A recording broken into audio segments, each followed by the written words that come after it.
Estamos en Bilbao, estamos ubicados en la sede de esta jornada de medicina ambiental en el Salón Archanda, precisamente del Hotel Gran Bilbao, una jornada organizada por ASIMI, es decir, por la Asociación de Salud y Medicina Integrativa, donde se están reuniendo, de hecho, un elenco de grandes profesionales, de grandes especialistas, con el objetivo básico, fundamental, de dar a conocer, por una parte, y debatir al tiempo los beneficios que proporciona la medicina integrativa para mantener el equilibrio entre nuestro bienestar físico, mental y social, situando siempre al ser humano en el centro de este proceso de sanación. Y vamos a abordar ahora uno de los temas, aunque sea a grandes rasgos, que se han tratado precisamente hace unos minutos en esta jornada con Javier Aizpiri Díaz.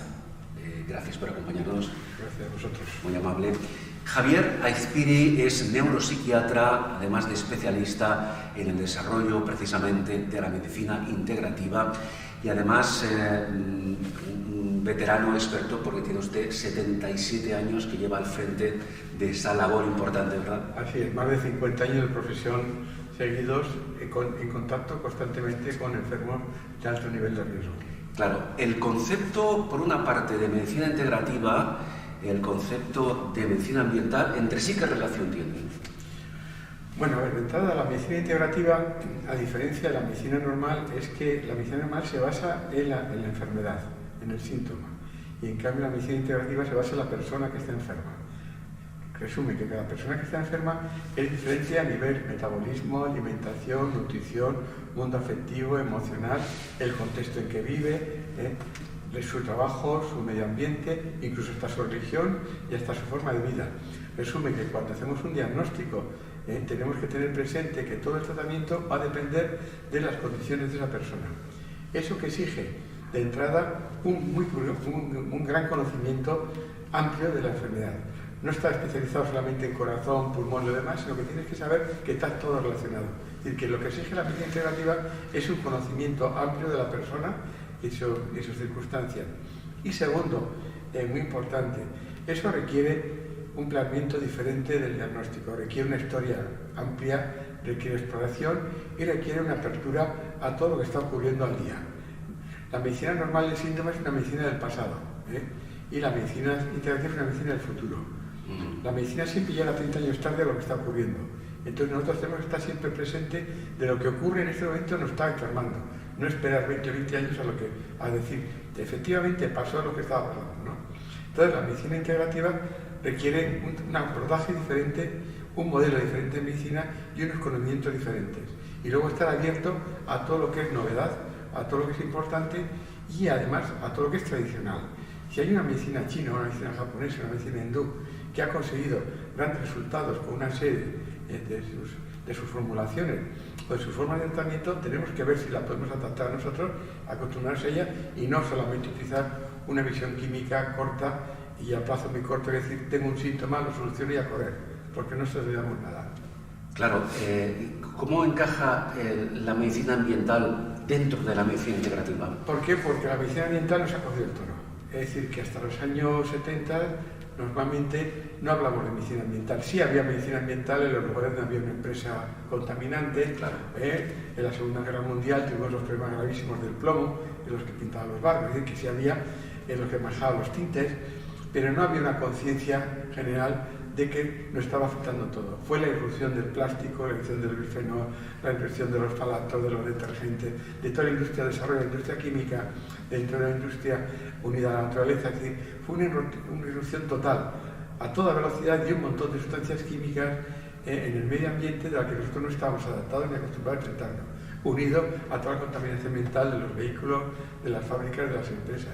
Entonces, se puede decir que a partir del año 65 empiezan a aparecer montones de enfermedades que hasta entonces no estaban, o que eran muy raras. El tema del gluten, la fibromialgia, la fatiga crónica, el Parkinson precoz, la esclerosis en placas tempranas, trastornos de aprendizaje de los niños, la depresión, la ansiedad, el Alzheimer, es decir, los trastornos de fertilidad. Es decir, empiezan a ocurrir montones de enfermedades de desarrollo porque las personas no estábamos adaptados diríamos, a esta enorme implosión de situaciones químicas que nos estaban enfrentando. Claro, no estábamos adaptadas y no lo estamos. Y no lo estamos. Lo que pasa es que lo estamos es enfermando. Cuando la OMS ha dicho, dentro de los informes que nos llegan, que en el año 19 en España murieron 32.000 personas solamente por intoxicación por diésel, que se dice pronto, ya saben todas nuestras autoridades que hay un problema del diésel, por eso hay que quitar el coche. Pero no nos lo dicen a los médicos, señores, diagnosticarlo, porque, como estábamos ahora hablando, el compañero que estaba hablando en este momento dado, la incidencia de las enfermedades en el corazón, en la depresión, en los trastornos del desarrollo cerebral, en la cognición, en el desarrollo de aprendizaje en los niños, en la depresión y ansiedad, es brutal. Entonces diríamos que somos una sociedad muy enferma. Claro, este panorama que usted acaba de dibujar, en fin, yo no voy a ocultarlo, es preocupante para la salud de las personas. No, es preocupante y se sabe. Es decir, que desde los años, empezaron la gran información, en los años 80 y tantos y 90, sabíamos perfectamente lo que nos venía encima. Tiene su libro, se llama precioso, son 200 tesis doctorales, que es nuestro futuro robado, donde hay más de 200 tesis doctorales hablando de lo que nos venía encima. Pero ya la doctora, cuando escribió la doctora Carson, nada menos que Primavera Silenciosa, estamos hablando de los años 60 y tantos, sí. Ella ya nos advirtió en qué lío nos habíamos metido. No podíamos transformar la naturaleza, que nos adapta a los cambios, fue cuando empezó ya los problemas de DDT, etcétera, etcétera. Estamos hablando ya de hace 50 años. Claro, pero ¿hasta qué punto, conociendo el trasfondo que en su momento existía y el conocimiento a posteriori de toda esta situación, en este contexto de la medicina ambiental y la medicina integrativa, y usted que atesora una experiencia importante, realmente, ¿hasta qué punto hemos avanzado? Muy poco. Muy poco. A nivel médico, muy poco. El 90% de los médicos ni saben, ni quieren, ni les apetece saber esto. Entonces, digamos que... Y la medicina siempre va 30 años tarde. Claro. Es decir, que cuando ya ha ocurrido, cuando el método tal, empieza a decir, fíjate tú que hace unos años se empezaron a darse cuenta que el tabaco era negativo, pero llevamos fumando unos por un 100 años, ¿no? Quiere decir que la medicina no corrobora, diríamos, lo que está ocurriendo hasta que pasaron muchos años. Mientras tanto, esto es una especie de punta de iceberg donde vas viendo la punta y luego vas avanzando y te van llegando más pacientes, más personas y vas teniendo más conocimiento de lo que está ocurriendo. Entonces, en este momento dado, nuestra situación es enormemente negativa. Date una idea que en el año 75 ya los espermatozoides bajaron a la mitad. Estamos hablando de lo más importante porque en el desarrollo humano la procreación es lo que se estudia, igual que los animales. Es decir, que si hacemos algo y no tenemos procreación, nos hemos acabado. Entonces el estudio de los espermatozoides de la fertilidad femenina lo encarga el patrón índice de intoxicación de un colectivo humano. Entonces en el año 75 ya habían bajado los espermatozoides del 50%. Date una idea que en este momento en España hay 480 centros solamente de inseminación artificial y de fecundación porque ya no tenemos. Es decir, nuestro cuerpo está tan quemado que no tiene ni siquiera la capacidad de reproducirse. Y eso es lo que genera esa creciente existencia de centros de fecundación in vitro. Exacto, claro, porque no hay. Claro. Pero claro, el problema no es que eso estamos estudiando una esquinita es la reproducción. Y si yo soy un criador de peces y resulta que tengo el agua contaminada y no tengo peces, pues me quedo sin peces. Claro. Entonces, donde se mira siempre es la reproducción. Sí. Y intoxicación. Entonces, eso es un patrón. Pero claro, cuando en el momento dado hemos perdido la procreación, significa que millones de células de nuestro cuerpo están ya muy comprometidas. Todas las células que nosotros desarrollamos constantemente se han identificado su desarrollo y están enfermas. Por eso luego aparece el concepto de inflamación. Estamos inflamados, tanto en el sistema respiratorio, el sistema muscular, el sistema cardíaco, por la cantidad de contaminantes y de sumación de sustancias. Y esa inflamación a la que usted se refiere, producida básicamente por agentes externos, es lo que provoca diferentes patologías, muchas de ellas con consecuencias muy serias para nuestra salud. Todas, las primeras cardiovasculares, por eso es el aumento de infartos tempranos, el aumento de la diabetes, el aumento de la infertilidad, el aumento de las artrosis, de las inflamaciones de los huesos, el trastorno de la inflamación de los músculos. Fíjate la fibromialgia lo que está suponiendo. Entonces, ¿qué ocurre? Que toda célula del organismo, cuando entra sustancias tóxicas a nivel de las sustancias de las microplasma, se detiene la formación del funcionamiento de la célula, pierde energía y esa célula está trabajando con un esfuerzo enorme. Por eso aparece en este momento una gran cantidad de enfermedades sindrómicas y crónicas entre los 35 y los 55 años. ¿Existe alguna forma, digamos, asequible para nosotros que nos permita, entre comillas, luchar contra la inflamación? ¿Qué podemos hacer? ¿Qué está a nuestro alcance? De entrada, diagnosticarlo. Es decir, de entrada, saber que eso existe, y cuando uno tiene un problema gástrico, un problema de diabetes, un problema de inflamación, en este momento tenemos un montón de formas de diagnosticarlo científicamente. Es decir, tenemos analíticas, tenemos en metales pesados, como enseño yo, el estudio del bulbo de pelo, es decir, donde encontramos exactamente qué es lo que está pasando, y entonces podemos hacer ya una medicina preventiva. Lo que no podemos es decir, estoy deprimido y tomo una pastilla, cuando resulta que esa depresión está producida por un trastorno inflamatorio que te afecta al aparato digestivo. Claro. Dicho esto, Javier Aizpiri, claro, ¿cómo se puede llegar hoy, o de hecho en la práctica, cómo se llega al diagnóstico? Es decir, es importante que ese ejemplo que usted ponía sea diagnosticado para poder ser tratado en consecuencia, no ya tan solo del efecto, sino de las causas que producen ese efecto. El diagnóstico significa haber estudiado mucho medicina integrativa, existen unos manuales gordísimos de medicina integrativa, saber qué eso ocurre y tener la visión de decir, esto que tengo delante es algo nuevo, quiero saber. En el momento que ya abres la ventana te das cuenta de lo que está ocurriendo, y a partir de entonces ya puedes poner en marcha mecanismos de tratamiento para poder solucionar esa enfermedad. Claro, el campo es amplísimo, evidentemente, claro, tal y como usted lo plantea. Eso supone, o hasta qué punto supone, que el campo de conocimientos que debe tener el profesional, en este caso que trabaja con medicina integrativa, sea prácticamente inabastable. Es que ese es el gran problema que tenemos. Los médicos se forman con profesores de la medicina antigua, con lo que ha pasado. No se forman con profesores del futuro. Luego hacen un MIR donde les aplastan y les meten en una especialidad cerrada con profesores del antiguo. Si tienen la suerte de encontrar con un profesional que ya entra en el campo del futuro, van a estar. Si no, van a quedarse encerrados en el pasado. Yo pongo un ejemplo. Sí. Cuando yo estudié mi carrera de medicina, durante 5 años me estudié enseñando tuberculosis. Cuando acabé ya no había ningún tuberculoso. Pero todos mis profesores se habían pasado media vida tratando tuberculosis. Y fue lo que nos enseñaron. Pero cuando yo acabé, ya no había tuberculosis. Bien, el tema importante es que requiere una formación.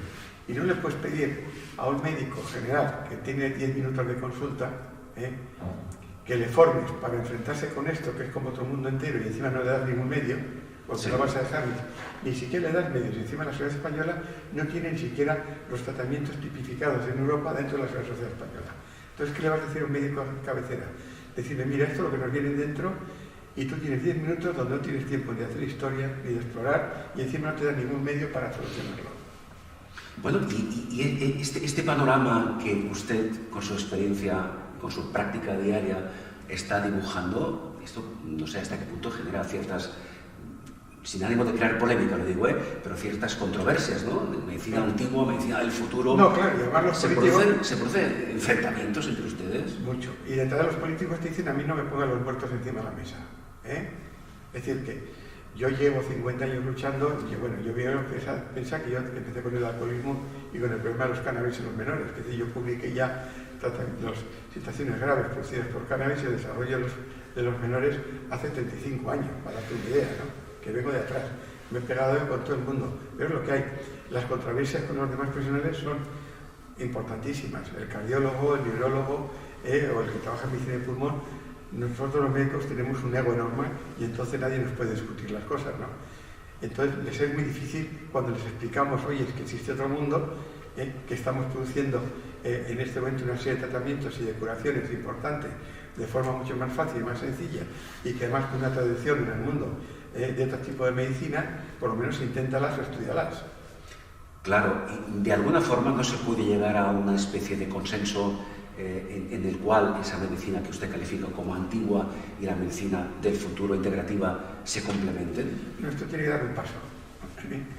La medicina antigua tiene que decir, voy a estudiar esta, y entonces voy a ver mi bagaje en la medicina antigua como yo he sido médico de pueblo, con una medicina antigua.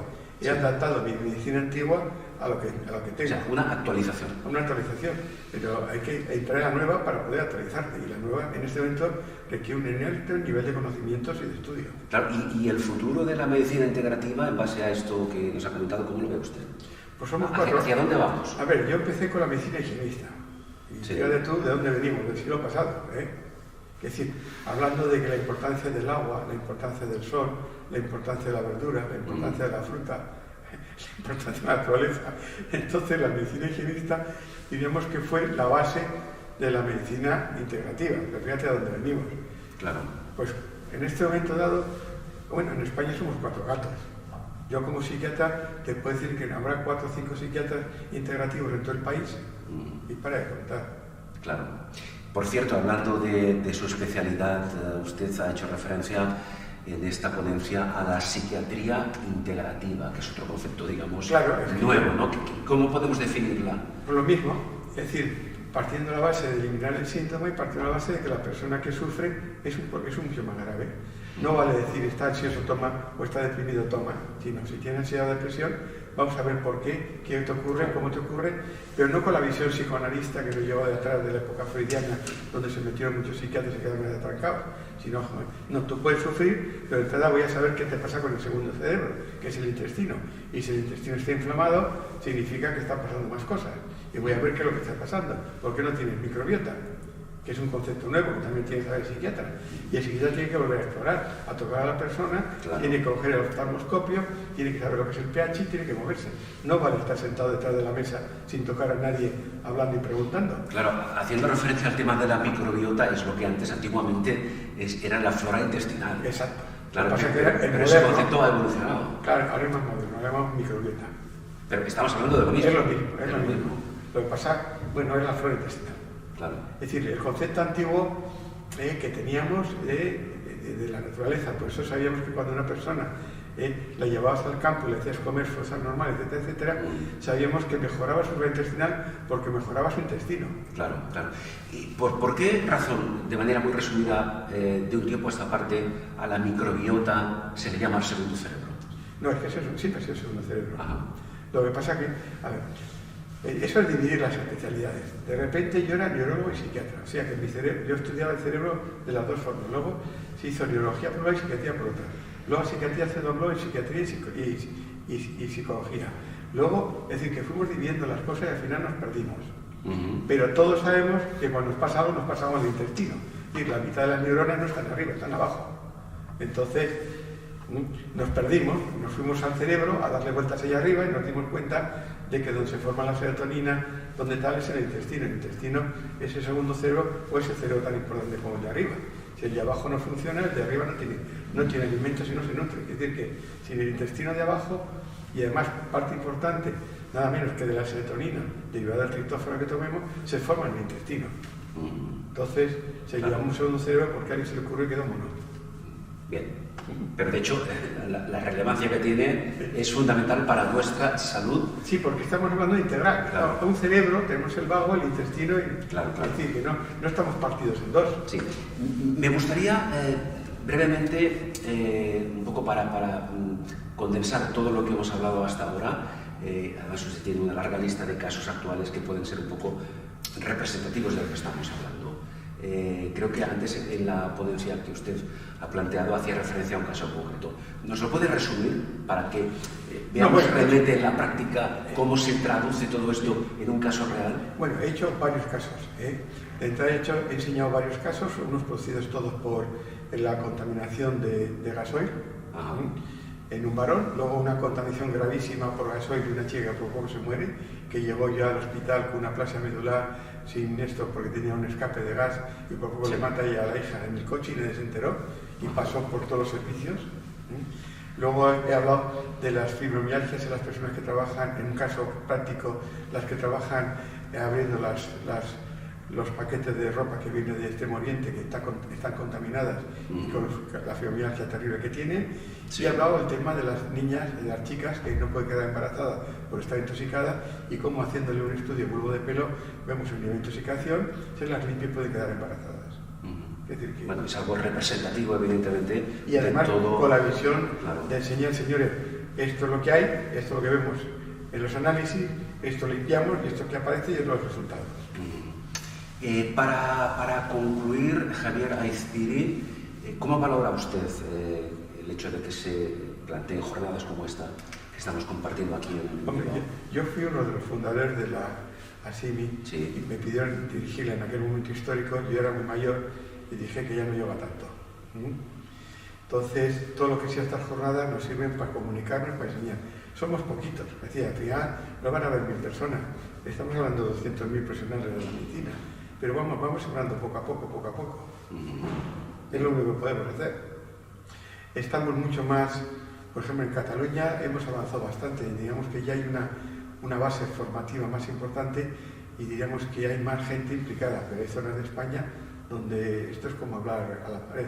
Y cara a nosotros, digamos, los potenciales pacientes, que hay algo que esté en nuestra mano para que se tenga en cuenta ese concepto de medicina integrativa. Hombre, informarse. Mira, hay revistas en este momento. Ahí tienes la de Mente y Cerebro, por ejemplo, una Sí. revista antigua donde constantemente te están dando consejos y todo. Es decir, que en los periódicos constantemente están hablando de medicina. ¿Documentación existe? Sí. Te vas a la televisión, te metes en documentales y tienes documentales de intoxicación de todo. Hay programas como Agrosfera, por ejemplo, la primera de la naturaleza, Sí. y te pone todo lo que está ocurriendo. Es decir, que Claro. si tú quieres información, tanto en el campo de la agricultura, de la ganadería, de la intoxicación, de todo tienes. Hay que revistas enteras hablando de intoxicación, vamos, es decir, Claro, tenemos dónde acudir. el que quiera acudir, tiene. Claro. Y el que trabaja con alimentos se la juega. Es decir, que en este momento tú no puedes llevar un tomate a Alemania que esté contaminado, de metales pesados o lo que sea. Es decir, que te la estás jugando, ¿no? Claro. Javier Aizpiri Díaz, muchas gracias. Ha sido usted muy amable. Gracias a vosotros. Gracias por acompañarnos. Javier Aizpiri Díaz, como antes decíamos, es neuropsiquiatra y especialista en el desarrollo de la medicina integrativa, que ha estado participando y que va a continuar con nosotros precisamente en el desarrollo de esta jornada de medicina ambiental aquí en el Salón Archanda del Hotel Gran Bilbao, una jornada organizada por ASIMI, por la Asociación de Salud y Medicina Integrativa.